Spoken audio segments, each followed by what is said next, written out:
Hello and welcome to this episode of the Ranting Atheist podcast. Today we'll be listening to a recording from a room we had on Clubhouse, and it was titled The Trolley Problem and Other Ethical Dilemmas. Now, this was stolen from one of the podcasts I usually listen to. I felt that we Nigerian atheists can give our own perspectives. We don't have God guiding our morals, so how do we have morals? We godless heathens. How do you make decisions on right and wrong? So we explore different scenarios, including starting with the trolley problem. And this will be in 3 parts because the room was quite long, so it will be dropping different parts in the coming weeks. So watch out. If you are yet to subscribe up Apple, Spotify, Google, YouTube, and other places you find podcasts, then check out the show notes below for links you may find useful, like where we hosted this particular discussion. We'd like to have you there. We have those rooms, it's usually random, so there's no particular schedule. So you can just follow the house and you'll be notified whenever such rooms are being scheduled. So let's go and listen to different Nigerian atheists or secular people give their own perspectives on different ethical dilemmas.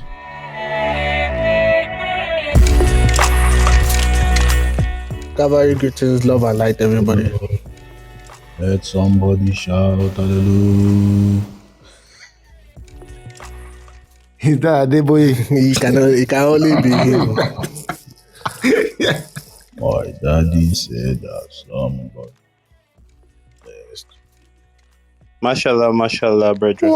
One of my daughters came to me and she said that she had a lump in her breast.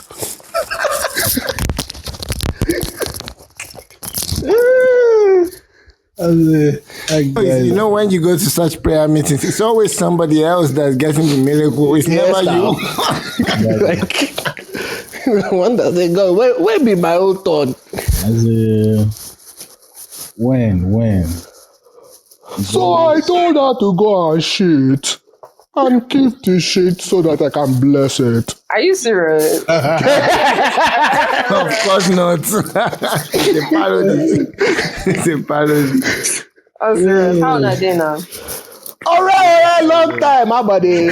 You're screaming. Why can't they shout my name now? Oh, I'm sorry. I'm very excited because I did the ranting experience today, and I'm feeling good. What happened? Please describe the story with us. My own podcast episode, and I feel like a celebrity, because I'll be on the internet soon. Your daddy. Ranting, when that episode go see light now? Not tell them. Maybe they look for my own. That's our own. Yes, now. Okay. It should be next month. No, it should be next month. You guys are me. Okay, now, no problem. Yeah, so, hello, everybody. The interview today. What in today talk now? Many things. Don't worry about it. I mean, I'm worried though. I'm worried about You don't know about it. If you said anything, I'll judge you. Anyway, by that time I forgot delete Clubhouse. So whatever. But did you tell him did you put that where can we find you outside of this? Yeah. Now why? You don't see why I answered the way I answered. Okay. Now then when they find you, they won't snipe you. No by now. As he tell me, I say, don't find me, no worry. Hope you don't talk nonsense against Muslims. No, not yet. I'm not that confident yet. Because that day they will find you. I'm not that confident yet. I'll leave that to Misan. When Misan won't do, I'll make she talk against Misan they stand Islam now. She used to found Islam back in the day. Okay. So she might not go all the way. So everybody, we are welcome. This is talking to the young nonsense. Lakasombasa. So this room I've been wanting to do it. How many are we now? 1, 2, 3, 4, 5, 6. This is click the if you click the link the link in the what is the pinned link. While I speak English, way past me. That's what will be following. These are the different scenarios. I copied it from this guy, Seth Andrews. So I just want to see how we will address the different scenarios, ethical dilemmas, and since we are all devilish, evil, godless motherfuckers. So how do we deal with different ethical scenarios? So trolley problem is number one. So as the room fills up, I'm seeing there are 12 here. So one for each person. Then if nobody else, then we'll go around again. So everybody will answer. 12 disciples, baby. It's perfect. Yeah. Okay, so let me see. Let's see.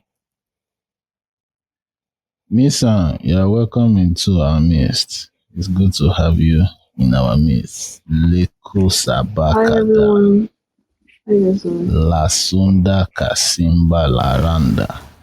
Ranting, they say how people they anticipate this your rooms when they open them, abi. I'm shocked. Please send them invite. Let them turn up.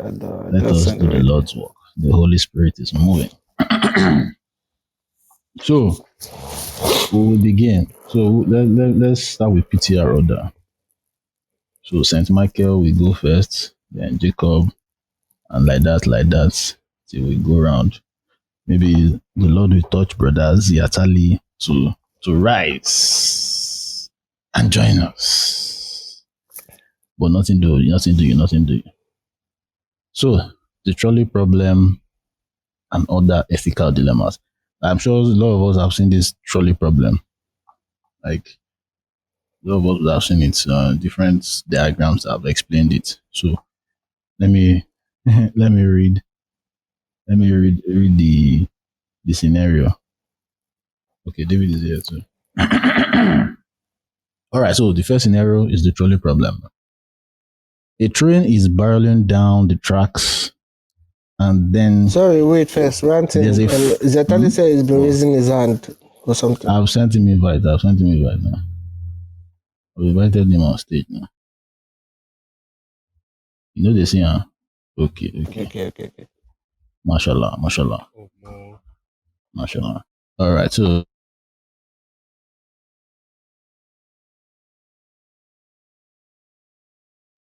Was that me? No, it's not. I don't take light from the Ranting house. Am I lost again? You're fine, brother. Ha. Holy shit, Snoop Dogg just walked in the room. Oh. Okay. All right. All right, let's start again. A train is barreling down the tracks, and then there's a fork in the tracks. On the left, tied down the railroad, there are 5 people tied down. The train is coming. So on the left, there are 5 people tied down. On the right, there's 1 person tied down, and that train is going to hit. It's going to hit somebody, whatever the case. You are the one in control of the lever. There's a lever for you to control. So you have 2 decisions. Do you make the train go left and kill the 5 people? Or does the needs of the many outweigh the needs of the few? I don't know. Is it the many you save, or is it the one you save? Will you kill 1 to save 5, or kill 5 to save 1? Brother Michael, that's your question. Did you get the scenario? Yes. Yeah, I get the scenario. The thing is, like there might be certain nuances. I think I also watched that Seth Andrews programs, and like intuitively, I would say 5 people. So you save 5 people, obviously. You understand? Like that seems like the obvious choice at first. But then, what if the one person is your wife or like your sister? You know, like I know logically that it shouldn't really matter, like empirically, and logically it shouldn't matter. But we're human beings, and we have certain biases, and they affect whatever decisions that we make.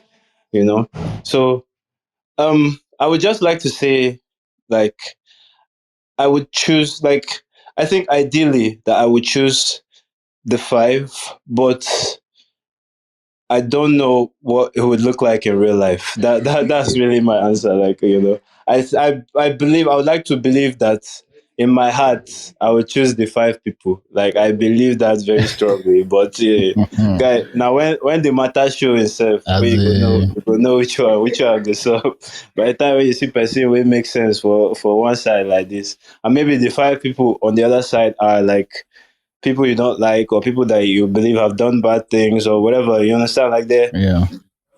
there are certain nuances that can change my answer, but I think instinctively my answer is save five, kill one to save five. Like that just seems like the obvious answer. Fair enough. I think we'll take one person's like anybody with a contrary view or something different angle. Maybe you should just move through everybody and they can dispute stuff when it's their turn, right? So Okay, so I read everybody's scenario. Different now. I want that the plan is different scenario for each person, because we do different scenario for everybody, each person. Okay. we no go All sleep right. here. It means like In that case, we might end up doing only three at most. Yeah. In that case, like I can quickly comment on that one. I think All right. the way to read this one is maybe what they want to be doing is to make it harder and harder. If they want to condition it that, one of them is your sister, they will say so. So I think how to interpret that one is that all these people are unknown to you. They're just random people, and it's only the number that they're interested in, 5 versus 1. I think that's how to interpret this one. In which case, your intuition of like picking saving 5 rather than 1 would be the correct one for this one. Yeah. Situation of somebody must die. Yeah, and they made it easy, because this is not the one where the train, if you left it alone, it would have continued going to the one person, but then you had to steer it to there was a fork in the track, whereby now you have to actively pick one way or the other anyway. Yeah. So you're not like, I'm sorry. Like, I thought it was given that, like, if you don't do anything, it kills 5 people, and if you do something, you can save 5 people and kill the one. Yes, some of them are like that, but the wording of this one isn't like that. The wording of this one is that there's a fork there which will now go left or right. It's going to hit somebody. You see that you don't know where if you leave it, the train, depending on how the fork of the road is, whichever side is leaning on mode by default, is going to go. It's going. Somebody must collect. Yeah, somebody must collect, but it's like I think the way they worded it, where they have a fork there, is that the driver has to pick a path. There's no option of, you can just sit back there. You're forced to pick a path anyway. So then so it's not like, one of them because there might be more complex ones where you actually have to then enter into the scenario and move the stuff off from the one person to the 5 people. I think that's a slightly different one. This one is where you needed to pick a direction anyway. Yeah. But not to, because I know you didn't want to spend too long on that. So I can do the other. I read the other one. The other one is about the shipwrecked people. Yeah. And then so let me read it out for the listener that may not be able to read. So scenario 2 is another kind of ethical dilemma. It's a thought experiment, and it says a true story from the 1880s. So there were 2 British explorers, Dudley and Stevens, and they were shipwrecked with 2 other men. And they were in the shipwreck and they were stranded. Basically, that's the gist of the whole thing. Now, one of the 4 was also in the cabin, a boy.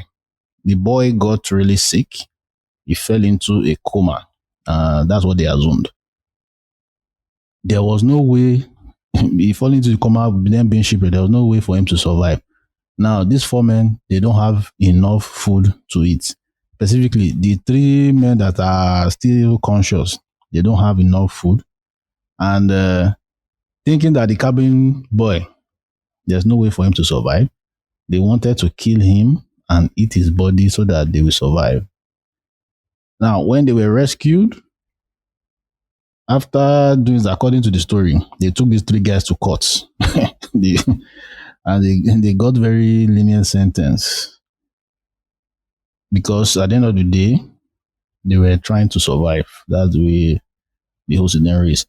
Now, the ethical dilemma is if you were the one that was shipwrecked and the cabin boy had gotten really ill, he's in a coma, you are thinking there's no way he's ever going to come out.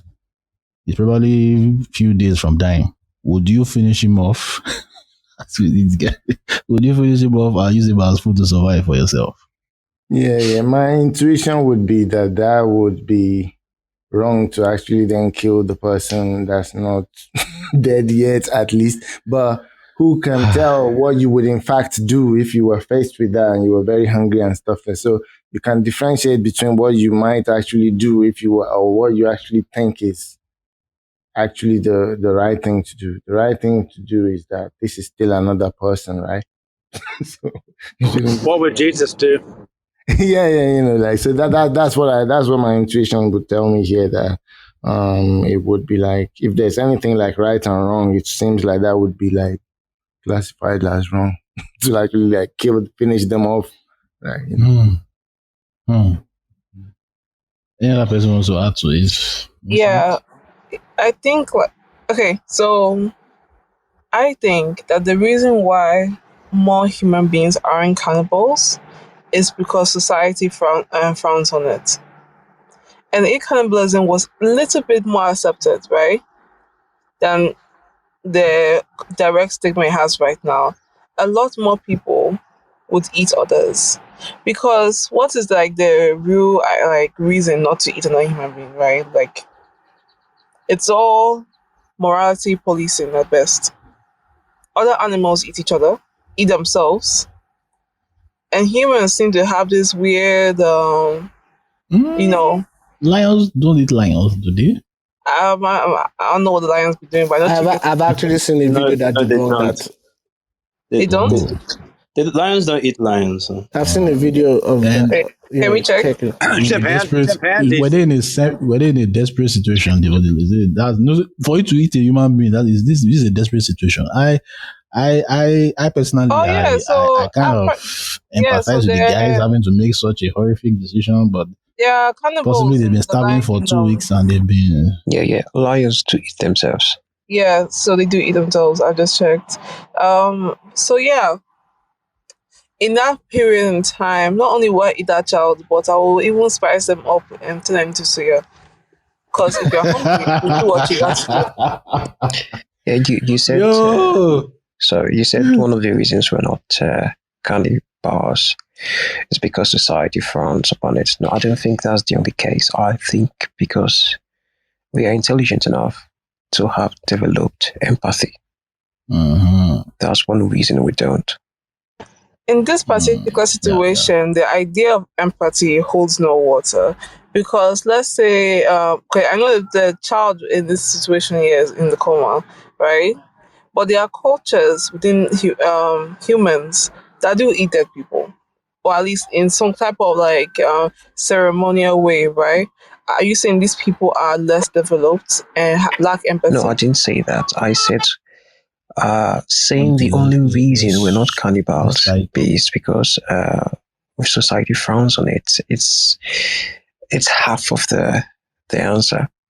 And I'm saying that this idea. Do lions not have empathy? Well, that's not argument if animals have empathy, right? But here's the thing: you are saying that, and I'm saying that there are cultures within humans that eat other human beings. As a matter of fact, I think it's one of these kingdoms in Nigeria. So I remember the story full and well. But the basic idea was that some British people came there, they stirred up some trouble, and so the local king wanted to kill them. So as they're running away, the king now ordered that they should chase the white people and eat and bring them there because human meat is very sweet. And Listen, I'm suspecting you. I understand what you're saying, Miss Anne. Well, I'm saying it's not just one-sided. Both are the No, I reasons. get that. There are But times where Can I say something to the topic? Yeah. I don't think it has anything to do with empathy or even cultures. I feel like species like do everything within their understanding to survive, right? So yes, we as human, we have intelligence enough to know that for us to survive, we shouldn't be eating each other. Like even lions have that same reasoning where typically lions don't be eating each other. Normally, it has to be a situation of like a stressful situation or something. Something has to happen, but normally animals don't go around eating their own kind. So is a lot too. what do you say? Yeah, no, a lot of humans do too, and we commit violence and torture people because we have empathy and we know it hurts a lot. Yeah. What I'm talking about a more general, like as a human race or as Colin, do you think that maybe another reason why human beings probably don't want to eat other human beings, or people don't want to eat other people, or sorry, other species don't want to eat themselves, it's probably because they don't like seeing themselves on the chopping block? No, I understand that. I know that that's definitely something that we as humans do, but generally, normally species want to survive as much as possible, right? Especially humans. So we don't eat each other mainly because a lot of things that we do are so that we survive as long as possible, right? No, I don't agree with that at all. Because we want our family and our kin to survive. But what about the idea of why is sacrifice everywhere? What about the theory about sacred violence? So the humans, find the scapegoat. But animals don't. So far, we don't know if the elephants do this sort of sacred violence where we sacrifice. That's part of what makes humans different. We eat each other and we torture each other, but we also do something new, which is sacrifice. I've seen, like, if you watch some of these animal channel or whatever you call it, right? The parent-child relationship, even in the animal thing, they can sacrifice, right? If something is gonna like come and attack the mother and child, in many cases, the mother doesn't just run away and leave the child. The mother stays there, tries to fight the predator. I'm talking about regicide, or like a ritualistic, like the sacrifice of Oedipus in myths and stuff. The sacrifice of one, or to rid the whole society or civilization or tribe of some sort of virus sort of thing, or you put the blame on one thing and ritualistically sacrifice, and it's every single civilization. Yeah, that might be missing in animals because they are not developed enough to think about such a which I would even think is usually a delusion as well. Like throwing children into a volcano just because of the mistaken idea that you can appease the volcano. Only humans. Stupid humans. To this. Well, that's not regicide. I'm talking about like regicide. Sorry, Jack. Give me a sec here. Wait. Damn. Okay, so another aspect of this is that we don't talk to animals. Like, we don't know what they do. We don't really know why they decide to do things they do, right? Like, for example, we can stand here and say, okay, fine, maybe animals don't have like emotions, like deep emotions, right? They have no things for things like love. But we've seen from experiments done with animals that animals will have concepts like this. So really, if they had this ritualistic sacrifices, we probably won't know. We'll probably just write it down as, this is just a thing that they do at this time of month, right? Yeah, but at the end of the day, I know we can't like 100% know, but at the end of the day, we can make inferences from what we can see. There are things we can see. We see them like one community of the same type of animal fighting another community for food, and they punish others for stealing and stuff like that. But whether that goes on, it might be possible, but we don't have evidence that they're saying, well, you, this animal, are the reason why the crops are dried and we don't have rain. We're going to sacrifice you for rain.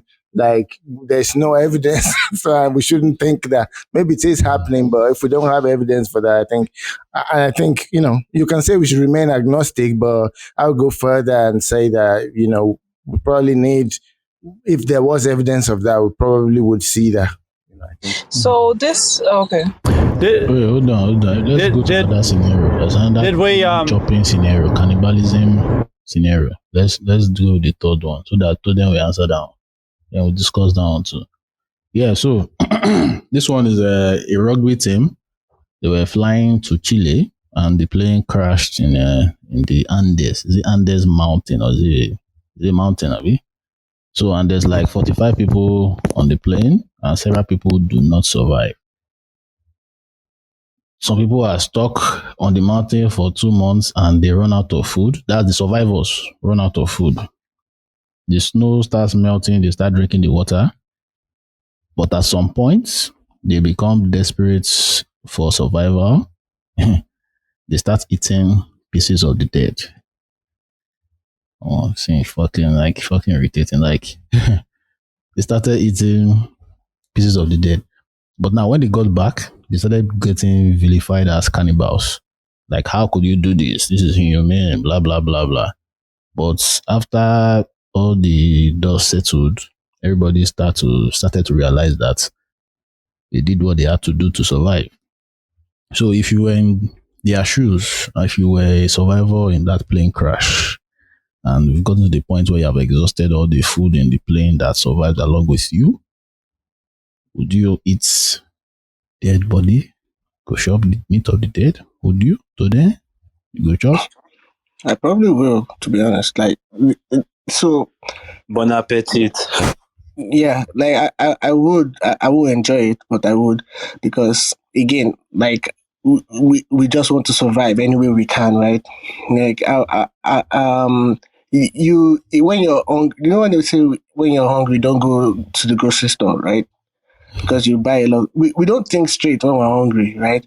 I have been hungry to the point where I'm like scratching for food. Imagine being on an island and there's no food anywhere. Well, you will not think straight, or you eat, and the vilifying afterwards will deal with it. Like, it's fine, bruh.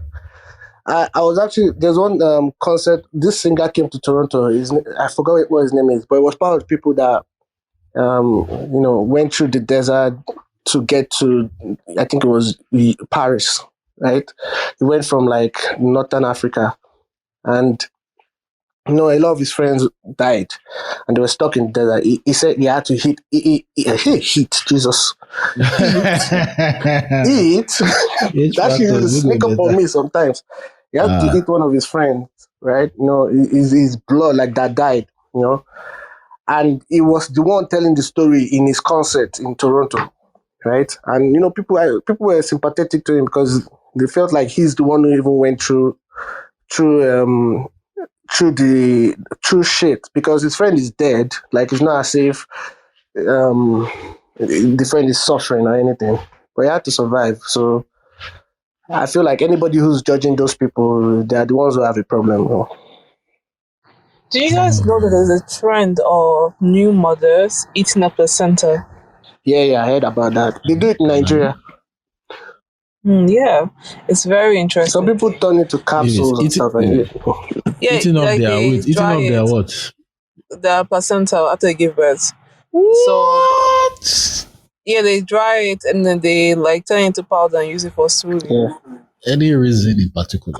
It's just I mean, they say like one reason it's healthy or something. It's not really health. Like, the idea is like the baby has taken resources from you, and like So the placenta holds. Yeah. Yeah, it's a symbolic. Like, some people were to usually bury their placenta, right? It's like something special. Like, oh, okay, this represents like the connection between the mother and the child, right? So eating it is also another way of like expressing love as well. Nasty. Wow. I don't know. I heard it tastes good. Misa, you have it. What? Seek help. We are here in a room that we're supposed to talk about. But guys, I need to be very real right now. Like, we're here in the room to talk about ethical dilemmas, right? I'm exploring these ideas with you. There's no need to come in and be saying this stuff, because it's really reducive, right? It just makes people not want to speak. So Now you with the follow talk now. How you doing? no, I'm just letting you guys know. Make sure you can't speak English for us first. As in, we're not allowed to accuse you of endorsing cannibalism No. again. No, you cannot. You can hold on the accusations until the evening. So I decided to actually find out from what do you call it, Guardian, what does human meat actually taste like, right? So of course you have people saying that it tastes like pork. You have some people saying that they can't really describe what they've tasted. But there were also some accounts that I did not read, but I heard that human meat tastes like the best of everything you've ever had. Yes, now because with the chop sheets there, they chop many things. Everything is So the our meat seasoning. is all soaking different things. Gary days Marinated inside. Gary don't imagine like, me that tastes like Gary. So even the dead human thing, I don't think it's really much of like a moral inquiry or of any kind, because human beings have always ate other human beings when they were hungry. Like look at Russia, even here in Nigeria, even in some other places in the south of Africa, like even what they call it in America, right, or in the Western world, right. Though sometimes they ate human beings for the dumbest of reasons. Like that time they were eating mummies. I don't know what was up with that. But the time when they were also Egyptian eating black mummies. people, it's delicacy. Another time was when they were eating black people, say because it has special health benefits. So we've always done it. It's not really much. Like you're hungry, dead people around. That's free meat. I feel this is just like I don't know, someone was saying like a subconscious way of keeping this particular species alive. I don't know, subconscious level. That's why most animals don't eat each other by default unless they're in dire situations. Like would you want to eat yourself? That's the thing, right? Like it's easier to eat other animals because, like, let's be honest, if we can ascribe human beings as conscious creatures who have their own lives and their own personalities and whatnot, in one way or another, animals too are also like that, right? What is the basis of a reason why we eat other animals? It's because we don't see them as persons, right? We don't see them as persons that are deserving of that right to life as other human beings do. Another thing too is that we also don't want to see ourselves get killed. That's why when human beings get killed by other human beings, it's a big deal. Because it's that you're disrupting the peace within the society. You've harmed one of our own. We cannot have to look in the eyes of a dead person and realize that this could be us. So honestly, it's easy once you can dehumanize them.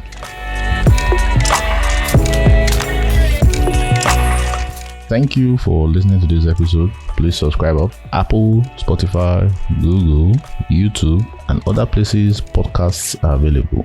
Then check out the show notes for links you may find useful, like where we host this discussion. Have a great week, and I will catch you on the next one.